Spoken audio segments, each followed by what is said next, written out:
I'm sure you've heard of the Wiggles, right? That weird Australian kids show from the 90s? They were a musical group of four sort of goofy looking guys that would sing kids' songs. You know the kind of show I'm talking about. Anyways, they had this segment where there were these puppet versions of themselves singing. And let me tell you, usually people find puppets scary in hindsight when they look back on them as adults.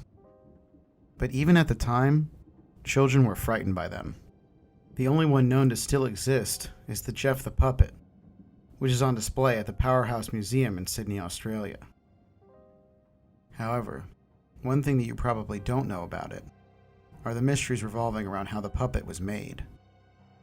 Trying to analyze its construction in order to restore it, the museum did several analyses to see what materials were used, and they came to the conclusion that its construction was unlike any other puppet they'd ever come across. The material for the face was sort of hard and plastic-like, but when you would touch it, it was almost like rubber to the touch, and kind of gave off a similar feeling as skin. The hairs making up the head, upon closer examination, were actually numerous razor-sharp strands fused together, which accidentally cut several different members of the museum staff during the examination. Back when I worked for the museum, I was tasked with reaching out to the seller of the puppet and attempting to track it back to its original owner so we could find out more information about its materials. I discovered it was owned by the same production company since its inception back in the 90s, ABC, or Australian Broadcasting Corporation. And after contacting them, some pretty disturbing details were revealed. It took talking to a few different staff members before they could even pin down someone who had any information about the puppet. Eventually, though, they did find someone. An old prop master who had been with the studio for over 40 years. After a brief introduction, the puppet was mentioned, and the woman went silent. A few awkward moments passed, and then she said, "I thought it had been destroyed with the others." I was a bit confused at this point, and informed her that this one had been sold to a private collector who had kept it in storage for the last 20 years. The woman didn't say anything, not until I heard a light whimper coming through the phone. "Whatever you do, do not keep the puppet. Destroy it in any way you can. Do you understand? Never call here again." Then the woman abruptly hung up. I was pretty confused at that point about how I should proceed. I was definitely freaked out, but I couldn't really destroy the item. I would surely get fired for that. I definitely wasn't going to go near it again, though. I told my manager what happened, and she laughed it off, but I still requested to be assigned to another exhibit anyway. In the coming weeks, I tried to push what that woman had said out of my mind entirely, at least until I saw a cleaning lady wiping the glass at the Jeff the Puppet display. It was at the center of our media history room, a pretty cool room actually. There were different displays and posters from all sorts of movies and shows on the walls. And there was a video that played, which guided you through the history of media, all the way from the 1800s.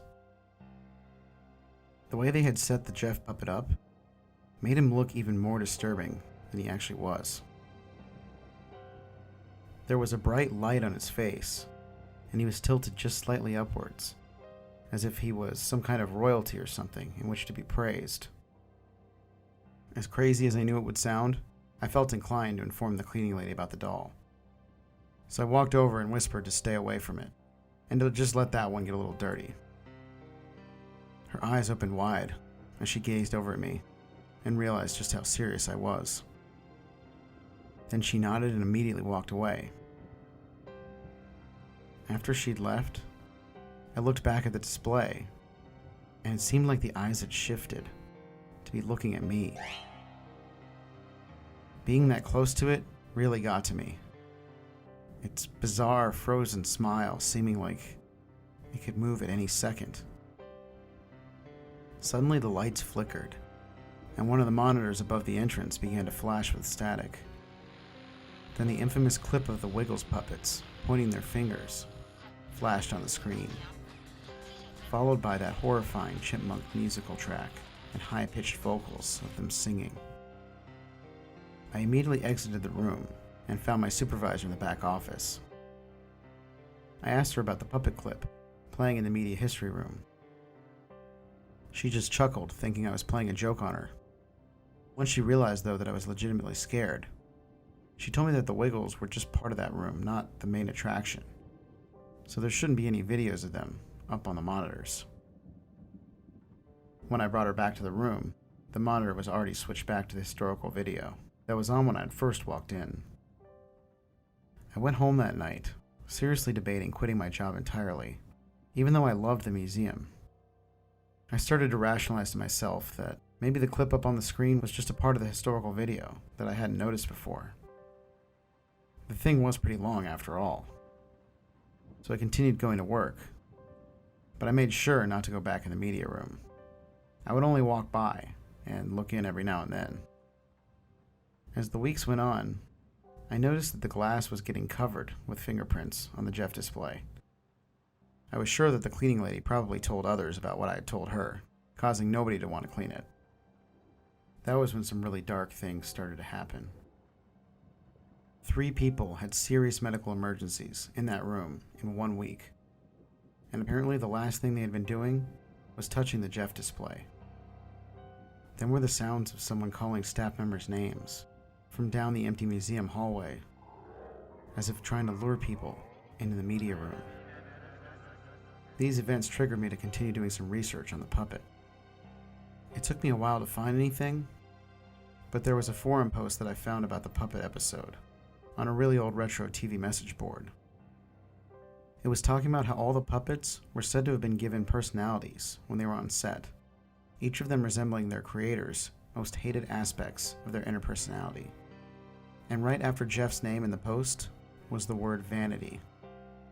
At that point, I immediately knew what I needed to do. When I started work the next day, I went straight to the media room with a bottle of Windex and paper towels and cleaned the fingerprints off the Jeff display. Since then, I've made sure it remains the cleanest one there, and I've told others to do the same. There haven't been any issues since then, and sometimes I wonder if the dirty glass really had anything to do with it in the first place. However, I'm definitely not taking any chances. And as soon as I can find another museum job, I'm out of this place. Hey, it's Mr. Freaky. Hope you enjoyed that original Creepypasta. What's another terrifying kids show from the past? Send it to me over Discord and maybe I can make a video about it. Please remember to like this video and subscribe to my channel, as well as support me on Patreon if you'd like to help me make videos more regularly. Have a horrific evening, everyone, and remember to stay spooky, my friends.